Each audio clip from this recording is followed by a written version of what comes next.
and welcome into the latest edition of ESPN FC. Kay Murray, Craig Burley and Shaka here in the studio. We do still have a little bit of international football to talk about because the draw for the playoffs for the World Cup have been made and we are going to bring them to you. This is how they are looking. In playoff path A, the semi-finals are Italy against Northern Ireland and Wales against Bosnia. In B, it's Ukraine, Sweden and Poland, Albania. In C, Turkey against Romania and Slovakia against Kosovo. And in D, it's Denmark against North Macedonia and Czechia against the Republic of Ireland. We'll welcome in Ian Darke and Frank Leboeuf to talk more about what we see here. But let me start with you, Craig. General impressions, what stands out to you there? Italy, Northern Ireland, Czechia, Republic. What was the other game I was looking at there? It's gone in my head. Denmark. No. Denmark. No, it was another one on the other side. Help me out, there's loads. Ukraine, Sweden, Nope. Wales, Northern Bosnia. Ireland. Wales, Bosnia-Herzegovina. who seem to have a little bit of momentum under Craig Bellamy, scoring a few goals, so that I think they might have a half-decent chance. But of course, look, Italy should go through. Should. However, they have a little bit of recent history of, falling at this hurdle. And if they were to lose to Northern Ireland, who are just not fishing in a pond, they're fishing in a pond, a very small pond with their player pool. So Gattuso's going to be under pressure, and bearing in mind he's made some very controversial comments in the last week or two about the qualification process when basically he was in a group with Norway, who won 8 out of 8, who were excellent. And he got Shaq very angry. That's another thing. Got Shaq steaming from the ears like an hour before the show. So, they are under pressure, and they're not a great side. And Norway proved that a few days ago. So, yeah, there's a few nice little games in there. The fact that Sweden are in this is a joke. I know they've got in through the Nations League, but they were bottom of the group. I mean, they're just so bad, Sweden. So I just don't expect anything. But time for Isak and Gyökeres to come back and maybe save it for them. March we're looking at for the semi-finals. Is it? Yeah. Oh, well, from what I saw, From what I saw from Sweden in the group stage, and it wasn't a lot. What did they have? 2 points. It's going to take more than Gyökeres and Alexander Isak to save them. They're just at a bad place as a national team right now. That's fair enough. Ian Darke, what stands out to you? Well, Italy, I mean, it's a hell of a story, isn't it? 4 times champions of the world, all the great players that they've had. It's unthinkable that they didn't make the last 2 World Cups, and they might not make this one as well, because you look at their team, they've still got plenty of good players there, Bastoni, Tonali, Barella in midfield. Okay, they don't have a Paolo Rossi or a Vialli or a Mancini anymore, but this is a good team, really. But I think there are too many mental demons for them. As Craig was saying, they've fallen at this playoff stage, the last 2 World Cup qualifications, and they're going to have kittens, I think, about the prospect of even Northern Ireland and then going to Cardiff, where Wales really are a proposition if Wales get past Bosnia. So, I think this is the story for me of the whole playoff situation is can Italy make it this time? They've got a lot of psychological demons to beat. So just 4 teams make it, just as a reminder of all those teams that we've just showed you. Who have you got, Frank? Who have you got making it to the World Cup? Well, I will go for Italy because I think they will go through, and even if they remind me the France 90 and 94 between the 96 semi-final and us with 98, that was a real shamble. Even if they had very good players, but they couldn't find the chemistry. So I think Italy, I would say Denmark. Is that possible that Wales, can I see the bracket again? No, Wales, Italy would then face either Wales or Bosnia-Herzegovina in the final. So Italy, Denmark. Either Turkey, Romania, Slovakia or Kosovo? Oh yes, Turkey can make it. Ukraine, Sweden, Poland or Albania? I would go for Poland, just randomly I would say, but they proved in the past that they may be better than the others. So it's going to be either Poland or Ukraine for me, but I go for Poland. Check. I'll go for. I'll leave Path A last. I'd love to see Ukraine qualify. I think Turkey goes from C, Czechia from D. And in all honesty, I would love to see Wales go. And I know Italy are the outstanding favourites here, but I've said time and time again, you give players an excuse not to win 9 times out of 10, they take it. And while I continue to be highly critical of everything Gattuso had to say about the playoffs, just kind of offering that as opposed to kind of making the argument that, okay, we were up against an outstanding Norway team, but we were perfect otherwise. We look forward to the playoffs. Here he is kind of almost making an excuse for them not, and again, to Ian's point, given their history of the last 2 tournaments, are failing at the playoff stage, you just wonder if Italy are kind of charting their own path to fall at the final hurdle yet again. So I'm going to go Wales out of A. They got absolutely, Italy this is, they got absolutely torn to shreds in the second half in the San Siro by Norway. And I mean torn to shreds. Now, they may say, well, we needed 9 goals and we'd sort of given up. I don't see it that way. Norway were a bit cautious in the first half, didn't want to give too much away. Then they come out and they played, and when they played, they opened Italy up. Now, Northern Ireland are unlikely to do that. Northern Ireland are a side that sits in, tries to soak up the pressure. They did it to some extent against Germany and did it pretty well. That's what they'll look to do against Italy. However, if Italy go through and then they have to go to Wales, if it is Wales in Cardiff, Wales will try and play without a great player pool, but will still try and play a more open, attacking, pacey, physical game. And the question, as Ian said, remains whether they have the mental capacity to be able to handle that. They have got some good players in their side, but they're pretty inexperienced up front. You know, the 20-year-old from, I think it's from Inter, who scored, can't remember his name. Esposito. Yeah, the 2 big lads up front, they were okay, but they were nothing special. So I would expect them to go through, you know, just on paper. But we've seen that before with North Macedonia and others where they've just faltered under the pressure. So there's just not a given, really. So that's the UEFA playoffs, but we also know the Inter-Confederation playoffs and how they'll be shaping up as well with the semi-finals. We're seeing New Caledonia taking on Jamaica. The winner will face DR Congo in the final. And in the other semi-final, we will be seeing Bolivia against Suriname, and in the final, they will be facing Iraq. That's how things are looking there. What does it look like to you, Shaq? Listen, on the top half of the bracket, New Caledonia are the lowest ranked of the teams in this playoff. I've never heard of that country. Oceania, so they qualified in Oceania. Is normally the Australia. No, the point stands.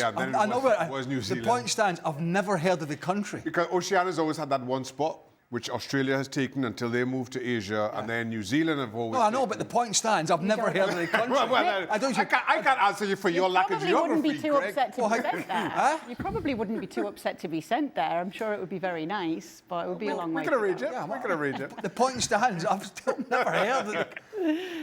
Don't ask Shaq about geography anyway. Are you the New Caledonian expert? Lowest ranked of the teams.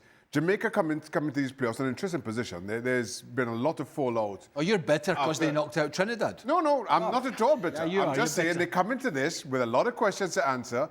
After only qualifying for the playoffs, Steve McLaren stepped down. So whichever way, they're going to have a new coach come March. Still no idea. It won't be me. I'm Robbie certain of that. We'll get see. the Errol involved. Who that is come March. And then up against DR Congo, who knocked out Nigeria to get this far. So they come into this, and I know we're quite a few months away with a lot of momentum. Nigeria, one of the African powerhouses. On the other half of the draw, I think Suriname's a feel-good story, but I'm not sure if it goes any further. And then Iraq probably have this belief that it's theirs to lose, kind of, given the fact that they're in the final, you score 17 minutes into extra time to get you there. They probably think Lady Luck is with them as much as anything. Bolivia will be a test, but again, I'm not sure Bolivia is much of a test for Iraq. He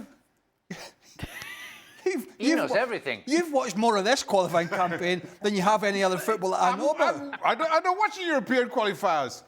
Half of Europe is going to the World Cup. I don't watch the European qualifiers. Yeah, I'll tell you what, you're across this lot. I mean, you're even across Iraq. Suriname, New Caledonia, Jamaica's problems, Bolivia. Well, the good news is we've got Shaka's feel-good power rankings later. Tell me, Frank. Okay, can I have a word about New Caledonia? That would be great. I mean, when I think about New Caledonia, which is, I think, I don't know, how can you name it? It's a kind of a region or department of France, like Gibraltar will be in England or Suriname will be in Netherlands. When I think that they could be capable of winning, playing the World Cup. That made me think of Christian Carambe, who was born and raised there, and Antoine Camboire as well, who played for Nantes, Paris Saint-Germain. I think those guys would be so proud to see New Caledonia in the World Cup. So I really go for them, even if I think that's going to be so hard to go to qualify. But that would be great to see them. Yes, there you go. Little geography lesson for us all today on ESPN FC. Where is it? You know I need it. Where is it? It's just off the coast of Australia. Near Fiji. That's Oh my God. Hold on, that's very generic. It's just off. Australia's a big place. What coasts it off? It's east of Australia. What coasts it off? It's east of Australia, okay? That's very It's just generic. where you want to spend your holidays because it's beautiful. We'll bring in a world map tomorrow. She's trying We're bringing a globe She's trying to later. pretend she's... I included myself in the geography lessons, don't worry. It's just off that small country, Australia. I mean, Next to Fiji, all right? where's Fiji? You don't even know where Just off the Fiji is. coast of Australia. Here are the Premier League stand-ins, with the Premier League returning this weekend and bringing with it the North London derby at the Emirates Stadium. Arsenal taking on Spurs on Sunday. Spurs unbeaten away in the Premier League this season. Arsenal sitting top of the table in the Premier League.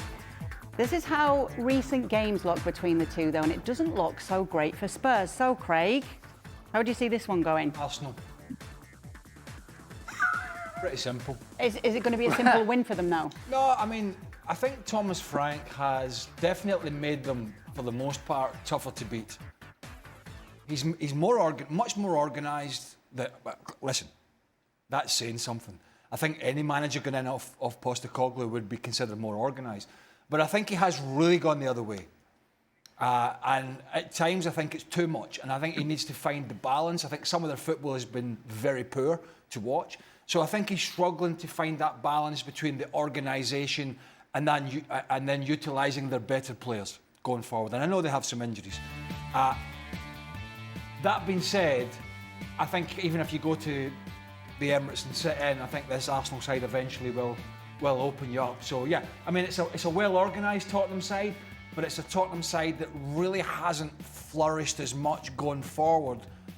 And it is early days, I think, as most Tottenham fans would like. And, you know, where it's all going to come out in the wash at the end of the season, I don't know. I don't know. But what we do know is Arsenal had that hiccup at Sunderland. They had the game under control, winning 2-1 late on. They lost that late goal. So they need to respond off the back of the international window, and I think being at home, I think they will. Ian, one of the interesting things here is Spurs away form, stronger away from home this season. Yeah, they're a tighter nut, a tougher nut to crack, as Craig was saying there. I think they've got 13 points out of 15 on the road. So that says that Thomas Frank is getting their act together. But, they haven't played Arsenal away yet. You know how many goals Arsenal have let in at home this season? In the Premier League and Champions League combined, one. The one that Erling Haaland scored for Manchester City. OK, Gabriel's out for what we're told is a couple of months. But now they've got the cover, haven't they, in the squad? They've got this guy Mosquera. They can bring him into central defence, or they can put Calafiori into central defence and bring in Lewis Skelly at left back. So I don't think it's going to disrupt them too much. I'm with Craig. Arsenal to win it and probably to 2-0. It's mostly, and I say that during the last show, where on set pieces, when Gabriel is so important, he's a real target for Declan Rice from corner kicks and to aim him and to try to score goal, and he did a lot on that. So I think Gabriel will be missed in that matter. And let's see how it works. But from Tottenham, there is something to play. I like the fact that Romero's back, and with Van de Ven, they are pretty strong with Porro on the right side and Spence on the left side. Vicario is doing great as well. So I think it's going to be a close win for Arsenal. For me, I see a 1-0. We know how Arsenal is going to play. Every game we see, they're very structured, very well organized. The question mark is more on Spurs. Will they be very good like they've always been away from home, or will it be disappointing? And we can see it when they play at home. But let's see how it works. But I see a little win from Arsenal. Could you see a stumble for Arsenal here? No, I can't. And to your point about Sunderland, Spurs simply don't have the physicality that Sunderland do. I agree with the boys in that Thomas Frank certainly has the Spurs team far more organised. I still think that Spurs' biggest problem is while they have potentially a very good 11, far too many of their players, I'm thinking the likes of Xavi Simons in particular, are below par as opposed to delivering on what you expect them to. And that's the difference here. It's an inconsistent Spurs, organised albeit, up against an Arsenal team who knows exactly what they're doing, knows their strengths, are as good a version of themselves as we've seen, at home in a North London derby. I see this as being far more convincing. I think I went for 3-0 Arsenal. Ian's been writing about the best players in the Premier League so far this season. And I know you like Martin Zubimendi, Ian. Tell us more about what you like about him. Well, they asked me to pick out maybe one or two unexpected players who are not getting all the publicity. So Martin Zubimendi, he's arrived in England. A lot of players come to England, and we're seeing it with Wirtz at Liverpool, and are taking time to adapt. Zubimendi's just gone straight into that midfield, sat at the base of the midfield, breaks the play up, uses the ball sensibly. You could watch 12 Arsenal games and talk about everybody else and not talk about him. And that's not a bad thing. He is a little bit under the radar in terms of, you might look at him and say, well, pass it forward a bit quicker, pass it forward more. But he just links the play up seamlessly. He's not the most physical player, but he gets himself in good positions. He's always available to get the ball from the fullbacks or the centre-halves. And the simplicity of his play just leads to it's like the oil in the chain. He just keeps it going. He's never going to, he might pop up now and again with a goal like that, but it's not going to be a lot. He's just a guy in there that links it all together. And I think the fact that he does it under the radar, for the most part, is a good thing. And I think he does it well. He's almost like a guy who, every week, he's pretty much a 7 or 8, an 8 out of 10. Your manager knows what you're going to get from him. It's simple stuff, it's link up, he's got consistency, and he's happy, it seems, for others to go and pick up the headlines. The Sakas, the Rice, the Odegaard, Gyökeres, whoever it is. They go and they grab the headlines, and Zubimendi's the type of player, he just gets in there and he does his job, and thus far, as Ian said, he's done it very well. Now, we've got a bit of a spoiler alert from Craig as to who he thinks will win this game, but we're going to get a specific prediction tomorrow because he's on tomorrow's show. That's why his name's not on this list here. I'm not doing it now. This is how things look, though. The problem for Arsenal is that everybody's unanimous in what they think it's going to be. Shaka, you've got quite the win there for Arsenal now. Yeah, like I said, I am unconvinced by Spurs in so many departments. Unconvinced up against an opponent such as Arsenal. On their day, they can be an outstanding team, but too often you have too many underperformers, too many passengers. Arsenal never seem to have those. And at home, a game as emotionally charged as this one, I think they win this quite easily. You've been a little bit generous, Ian, not quite so generous as Shaka. Yeah, I tell you what, though, what's interesting about the way the games are phased this weekend. Manchester City, if they beat Newcastle away, that is a bit of an if, would only be a point behind Arsenal when that North London derby starts. So they've closed the gap and they've looked ominous, haven't they, City, particularly against Liverpool recently. You know, Haaland can't stop scoring. Doku's terrorising defences. So, it's good for the title race. But what will be the situation when that game kicks off? But I do think Arsenal will win it. Yeah, I just think they're the better side. Yeah, and a little bit tighter for you, Frank. Yes, because I really think that there aren't a big margin between the two, a big gap, between the two teams, and also because Arsenal, we know how they play. They're not going to look for, that brilliant, petulant win. They're going to do what they have to do. So 1-0 is going to be enough, and they're very well organized, they're very structured. So 1-0, and they can keep the clean sheet, and that's going to be enough. And they're going to win that game. It's what I think. But Spurs can surprise, and they have qualities, and they've showed away from home that they are capable of tormenting, I would say, Arsenal. But I know what Shaka did 3-0. Is there an Italian player playing for Spurs? No, I don't think so. There's only one. And there is a Calafiori on the left side. Exactly. So I know why he put 3-0. That's why. He has something against Italy right now as well. All right. What do you think of him? I like him, actually. I think for a big guy, he's got really good feet. You mentioned he's been scoring goals for his country as well. I don't think he's the issue for Newcastle. You know, people talk about Newcastle's away form. I know this game's at home against City. People talk about their away form. Well, their home form's not much better. If you look at their away form, they're 15th in the league. If you look at their home form alone, they're 14th in home form. So they've not been able to marry any of it. Now, Eddie Howe has to... he won some award the last couple of days. I don't know what it was. Was it? Did you see that, Shaq? Some Newcastle inducted into some Newcastle Hall of Fame or something. But he has to get their form. Better not be the mayor. No, that's Shaka. He's going to have to turn that around. Voldemar, I like. I think he's a good. I think he looks a good player. There's no doubt about that. Regardless of what Karl-Heinz Rummenigge said, that was just bitterness when Bayern didn't get him. They wanted him to beef up the squad. They weren't prepared to pay the money. But this is going to be tough for Newcastle because, as I mentioned, it's both home and away where they have struggled. And Man City are looking quite good, particularly with the guy at the other end, who just seems to be having a continuation of this goal-scoring phenomenon that he is, and Erling Haaland. And City have looked pretty good in most departments. But yeah, the fact that it's at home gives Newcastle a bit more of an advantage in terms of trying to get a result. But just they have struggled this season. You worried, Shaq? Not particularly, because it's at St James's Park. And Newcastle away from home, as Craig was saying, is just totally different. Hard to explain, but at home with that crowd at their back. Yeah, but their home form, they're 14th in the league in home form. I think Newcastle's performances have been better than their league possession suggests. Right, yeah. And you saw that especially against better opposition. And while losses to Liverpool and Arsenal, as I mentioned yesterday, those winners came deep into injury time in both those games. I think these games, for some reason, Newcastle are up for them.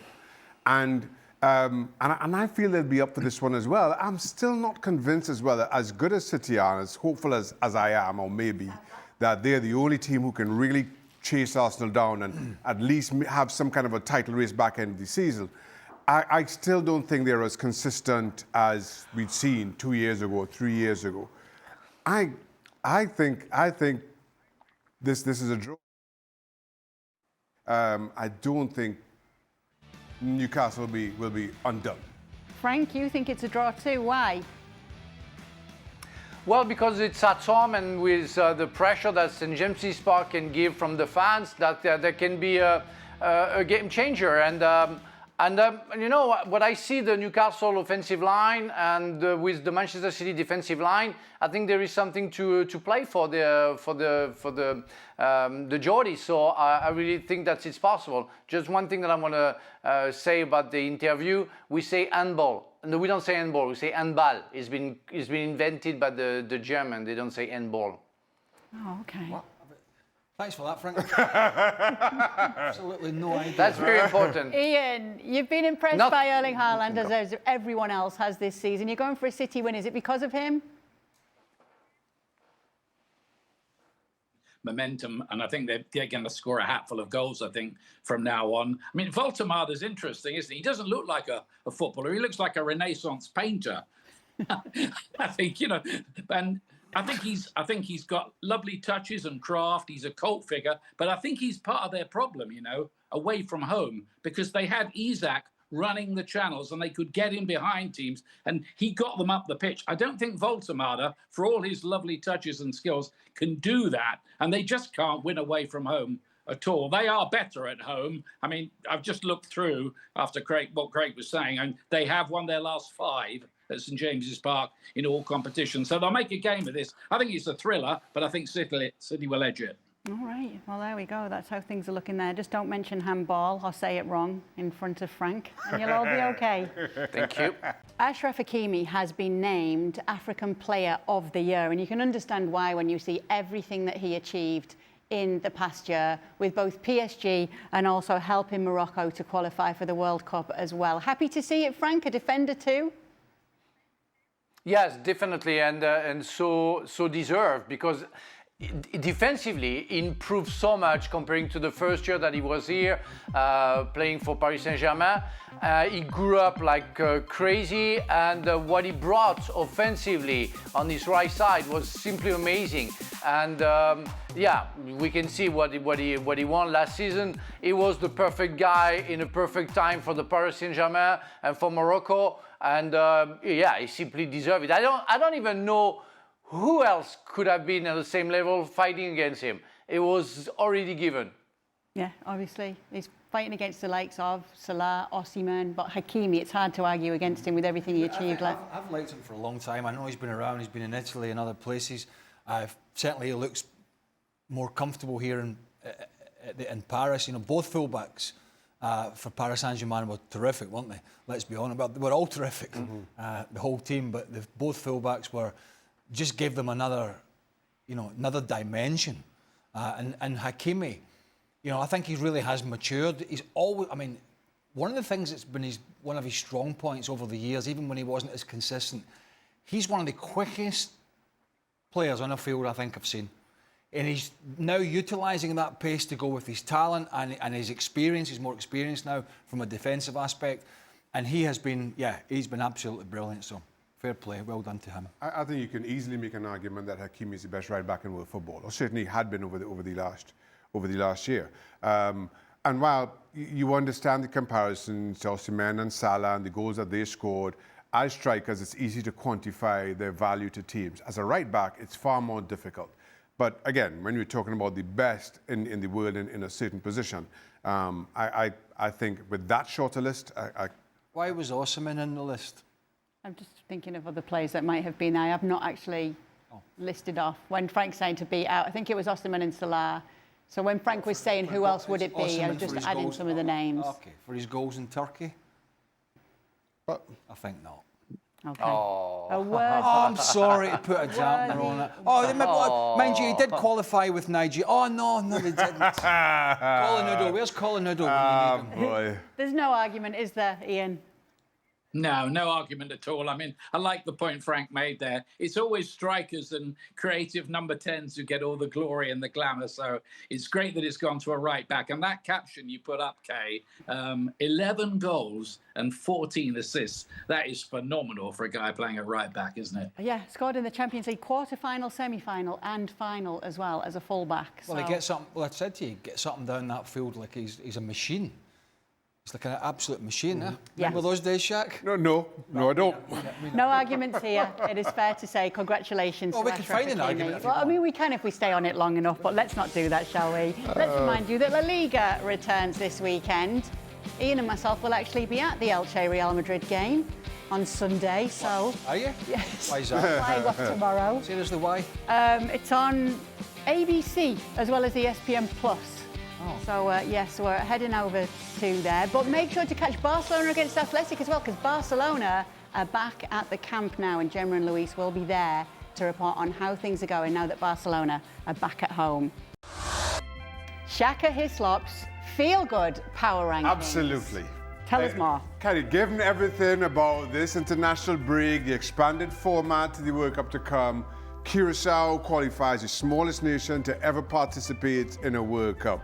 Cape Verde also their first appearance at a World Cup. Haiti back in the World Cup for the first time since 1974. Given everything that's happened with that island, all they've had to endure, unable to play at home during this qualifying campaign. Melissa hitting the island 2 weeks ago. It's good to see them there. Uzbekistan, their first World Cup. And now I've got to appease my castmates. Norway perfect in qualifying. That'll please Jan. What do you mean cast? I'm not a Disney character. Not cast. Well, what are you? Well, actually, our Disney cast member. That's what they call us. What do I call Disney you? cast members. Anyway, you, to appease these people who show up here every day with me. After the drama of Glasgow, Scotland, Hampden Park. listen, I have a soft spot for the Scottish. Good to see them. Good to see them back. You have a soft spot for me. I do. Well, less you than every other Scot that ever existed. That hurts. I'm not going to lie. I can't remember the rest. I'm sorry for stealing your salt. That's all right. Yeah, that's all Okay. right. Now, maybe there's a reason for him putting them in the top three, or maybe it's just lucky that you put Haiti in the top three back at the World Cup. They deserved it. After 52 years, They deserved it. we are very happy to now be joined by former Haiti captain Patrick Tardieu. Patrick, thank you so much for being with us. Tell us what it means for... Yay, we love that. Patrick, great to have you on. Tell us more. What does it mean to your country, Patrick? Well, listen, Kay, I usually have beautiful glasses, right? But they're not blue. They're of a different color. And I'm wearing these ones because they're blue. My flags, blue, red, and white. My soccer ball. I mean, I could not describe to you the joy that those kids provided to us. Words are not sufficient, nor would you give me enough time to tell you about what it is and what it means for us. And I'm sorry, Shaka, but you know, it happens. However, we were still able to make it. And as I'm saying, I don't have enough time to share with you or describe to you what that means to our Haitian people. And I'll conclude with that. I'll conclude with this, saying that that game took place on the 18th of November, right? The 18th of November is the celebration of what they call La Bataille de Vertières. La Bataille de Vertières was this victory that the Haitian forces had against the French, and I'm sure Frank won't be happy to hear that, though I know he's happy that we won because he knows his ancestors made us suffer. It was really that same day that we kind of fought, and we were able to overcome the French army to get our independence and make our country the first Black republic that got its freedom. I mean, I don't know. I will conclude with that because I imagine I don't have that much time. I'm too excited. I don't even know if I conveyed that joy properly in that 2 minutes that you offered me. Patrick, you absolutely did. It's great to have you on. Look, Frank, I can see you're happy to see Haiti there. Oh yeah. Oh my God. Yeah, because I think about and Patrick. Bravo. Bravo.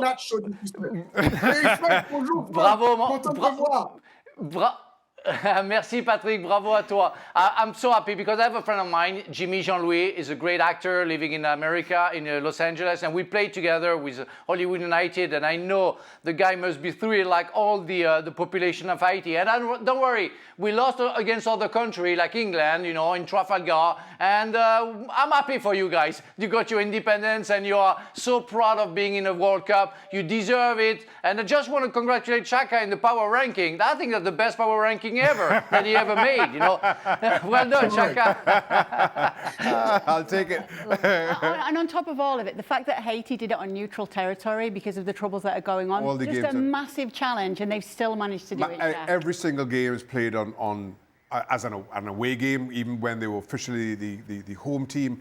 And then even just kind of replaying these scenes at the end, they had reminded me that Haiti's game finished before, I can't remember who was the other game in the other group.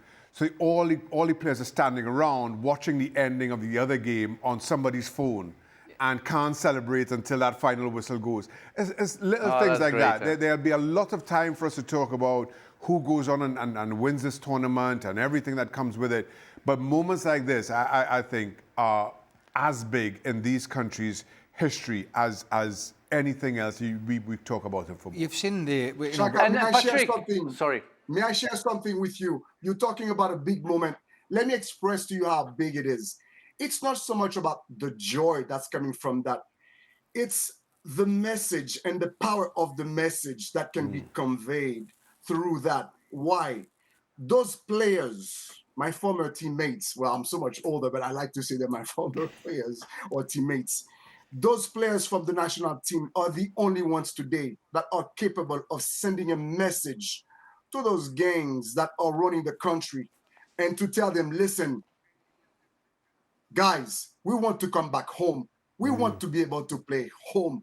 We want to be able to play in front of our people. give our people a break. Give us an opportunity to be able to at least share that joy with our people. And you know what? I wouldn't be surprised that that message is transmitted properly and is listened to, as I know some of our players are having a little bit of a campaign about that and expressing this. And this is so touching, and it can make a difference that makes such a huge difference in the life of our people down in Haiti. So to put things in perspective, you can understand how much bigger than just the joy of it that it may be. I was just going to say quickly, for all the money that washes around the game these days that we love and we follow, for all the talk about the Premier League and La Liga and the Champions League, we have seen in the last week or 10 days what it means.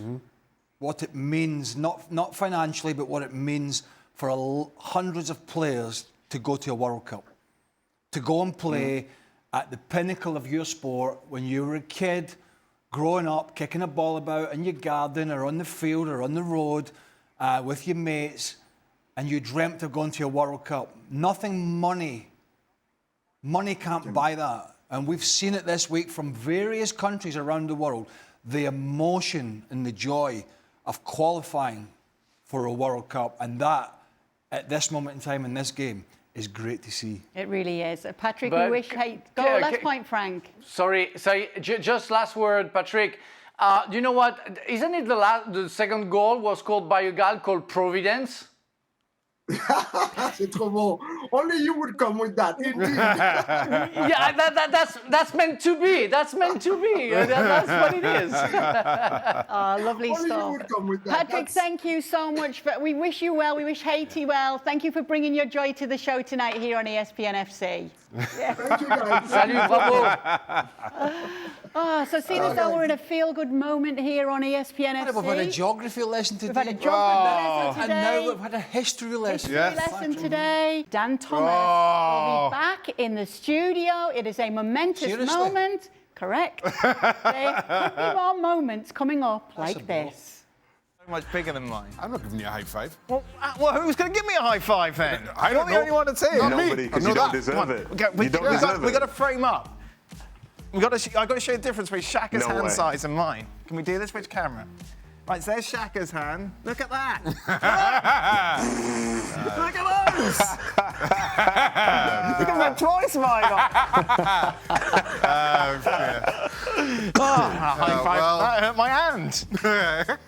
You could do a two-handed high five. Ah, dear. I can fit my whole hand in my mouth. Would you like to see that? No thanks. See, don't get out of the Gavagels podcast. Go on, show the people. No. I think the people want to see you put your whole hand You in want to your just see mouth. it? Ready? Yeah. Here it goes. God, this is good television now. Yep. Sports semis, you watching? Oh my God. Is that a big mouth or a small hand? Right. And Nader. that's how we got the job.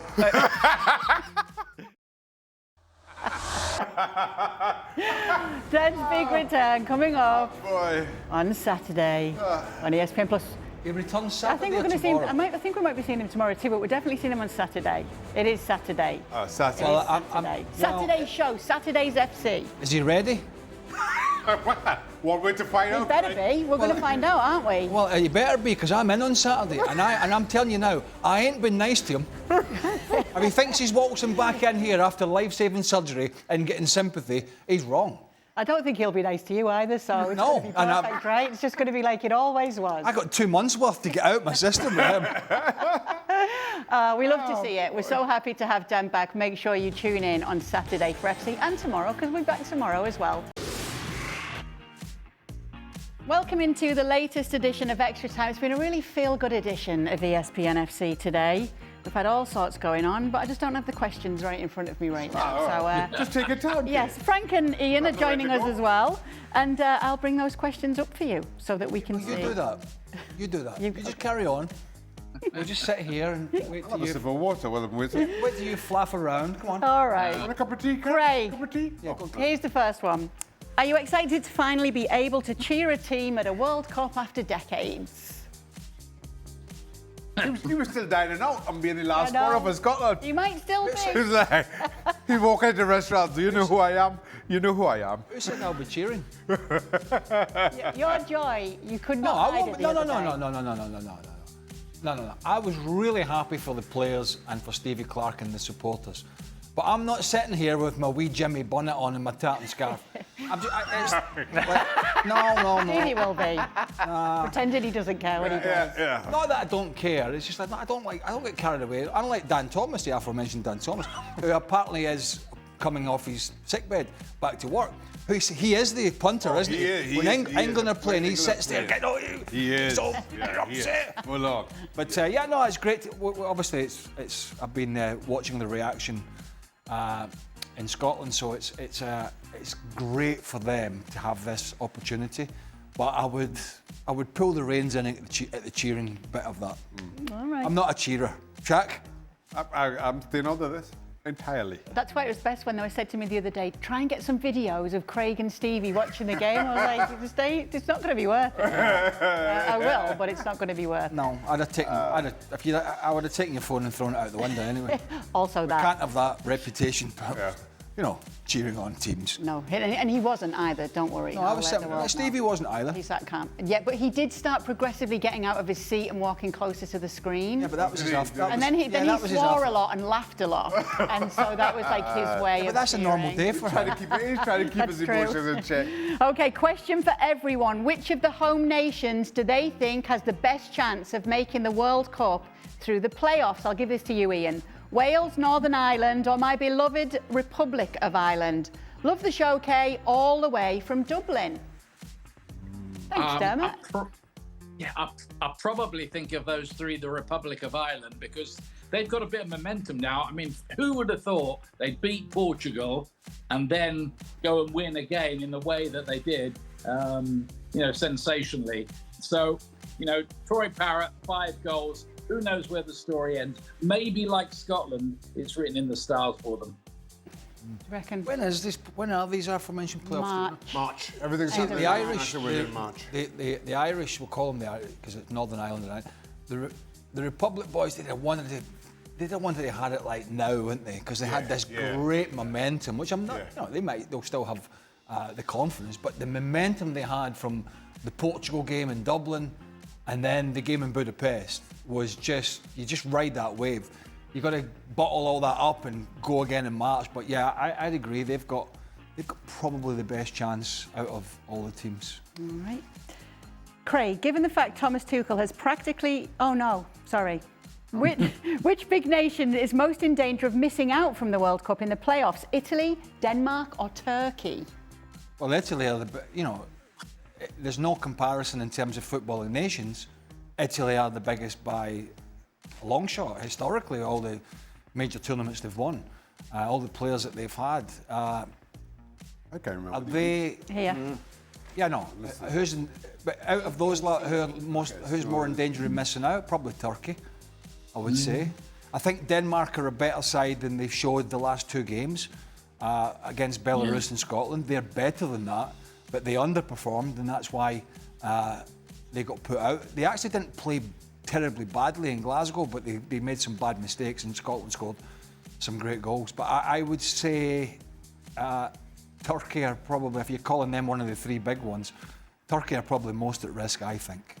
I think Denmark is in the toughest of the 3 groups of those 3 nations that you mentioned.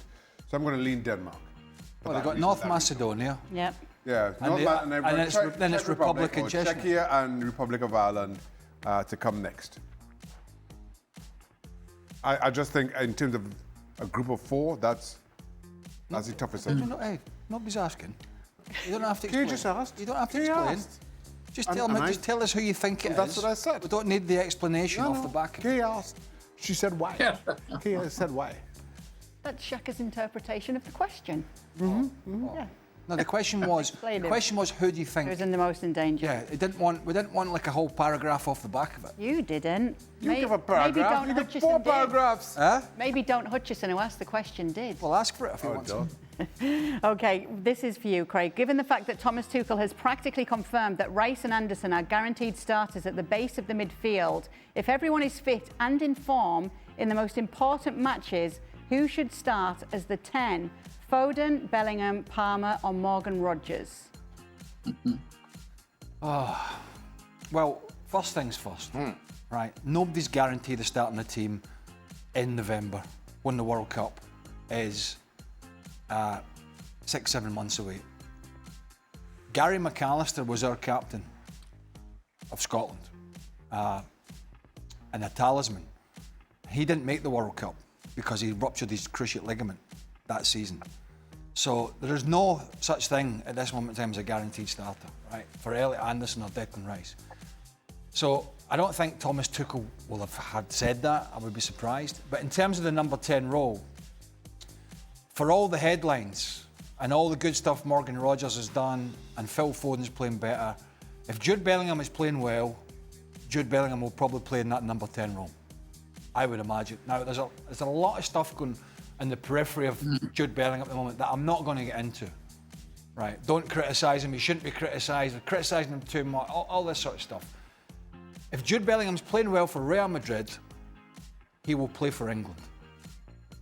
If he's not playing well for Real Madrid, is it up in the air under Thomas Tuchel? I think it is. I think it is. But if he's in form, I think Jude Bellingham plays. Ian?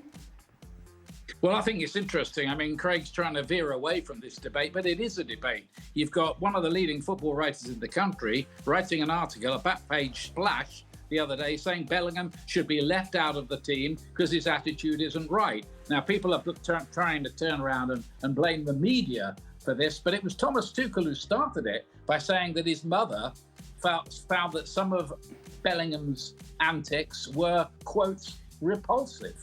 Okay, he's withdrawn that remark or that word since then, but this debate's been going on. I mean, and I think it's now becoming like victimization of Bellingham. Okay, he did protest a little bit about being subbed wrongly the other night, but they've made a mountain out of a molehill. I mean, he is the best player, and I think he will wind up playing, but there's no doubt at all that Tuchel has just shot a little bullet across his bows in recent times, leaving him out of the last squad. He was fit again by then, and you know, he could have said nothing the other night when Bellingham was subbed, and the journalist asked him afterwards about it. He could have just said, no player likes coming off, there's nothing in it, and they could have moved on. But he didn't. He gave the journalists more quotes and more headlines about it. So can you blame the journalists for writing their stories? I don't think you can.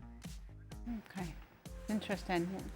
What do you think the role for Foden and Palmer will be, Ian, in this upcoming World Cup?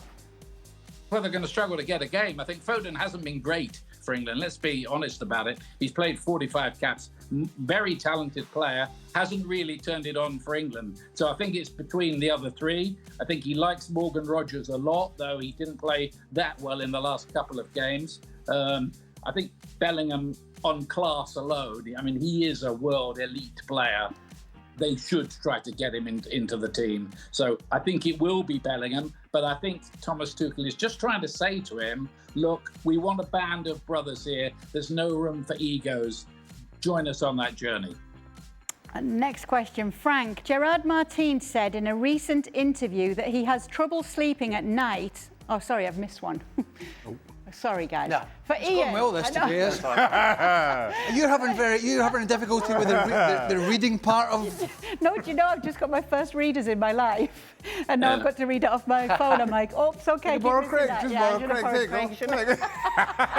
For Ian, first favourite World Cup memory that you've commented on, and can we get a reenactment of your Go USA call? Well, it is that goal, to be honest with you. I mean, I know people bang on about it, but it was a great moment for the USA, that going out of the World Cup. They score with the last kick of the game, and suddenly they're top of the group. And yeah, it was a light bulb moment, I think, for the game in the United States. But, you know, I wouldn't normally come out with a kind of line like Go USA. It just came out. It's of the moment. Can I do it again now? No, of course I can't, because the adrenaline isn't flowing like it was that day in where were we? Ellis Park or somewhere. I bet you've got some good memories of commentating with Ian. We haven't done that many games. haven't done too together. many. We did a Premier League game a few years back, didn't we, at Leicester? Yeah. But no, because Ian was at Sky most of the time, and I was at the opposite broadcaster at the time, Satanta Sports. I've done a lot more. I would have liked to work more with Ian. I've done most of my work with John Champion, Peter Drury, Jim Proudfoot, and people like that. But they're all great. All these guys are great operators. But Ian's been dining out in that Go USA for 15 years now. You should. You keep dining out on that, Ian, especially with the World Cup coming here next year. OK, Frank, Yeah. Gerard Martin said in a recent interview that he has trouble sleeping at night because of the stress involved in holding a very high defensive line after a match. Is it worrying that this is the level of struggle players have to endure to follow Hansi Flick's tactics? Well, I guess so. I mean, I would have been as stressed as Martin is, and I would have said even to the coach, I would have said, no, I don't want to play like that. I don't want to. I want to look like a fool, like committing suicide, and not doing the right thing, because that's not what I think the football. And that's not how I think the football and how we should play, because that's make no sense for me. So I understand him. I mean, it's like going, to an arena and fighting and being a gladiator and having no tools. And you see that guy, with all the thing that he needs to kill you. That's exactly what he does for the defenders. That's a nightmare. That's a real nightmare for defenders. I understand him having nightmares before the game. Well, Gerard Martin shouldn't have to worry, should he? Really? Because as long as Baldy's fit, he won't have to play a high line, because he won't be playing. And if he does play, I can give him some advice for sleeping. Red wine. Never fails. And lots of it. Oh, out that light. Now, take some water to bed, because you'll wake up with a dry mouth. But I tell you what, you won't have any problem getting to sleep. No high lines for me, Shaq. Tell you that now. We'll see if we continue to talk about the High Line this weekend. Barcelona back at the camp now. Boy. And we will be covering everything Oh, of yeah. course, on ESPN FC. Guys, thank you so much for sending in the questions. Even though you couldn't see Even them. though I couldn't read them or see them. I got them in the end on the last question. Sign of old age, that. Next time I'll bring them. The best thing was Craig so happy to lend me his glasses. Yeah, right? They're dirty. All right. God. Okay, thank you so much, guys, for sending in your questions. Them on. And we'll be back tomorrow on ESPN FC with more of the same.